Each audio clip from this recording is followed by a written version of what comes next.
Siyam ang patay sa pagbigay ng entablado sa isang campaign rally sa Mexico. Yan at iba pang balita abroad sa report ni Mark Salazar.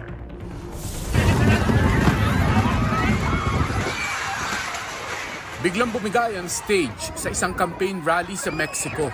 Habang naghihiyawan at nagtatakbuhan ng mga tao, bumabayo ang malakas na hangin. Siyamang nasawi kabilang ang isang bata. Mahigit 6 na po ang sugatan. Bumigay ang stage ng tamaan ng malakas na hangin. Hulikam sa China ang pagsabog sa 5 palapag na apartment building. Isa ang nasawi habang 3 ang sugatan sa hinihinalang pagsabog ng gas tank. Halos ng zero visibility sa Arkansas sa lakas ng hangin at ulan. Itinaas ang thunderstorm warning sa ilang lugar. Hinagupit din ng malakas na hangin at ulan ang Iowa dahil sa thunderstorms. Isa ang nasawi. Mark Salazar, nagbabalita para sa GMA Integrated News. Mga kapuso, alamin ang State of the Nation.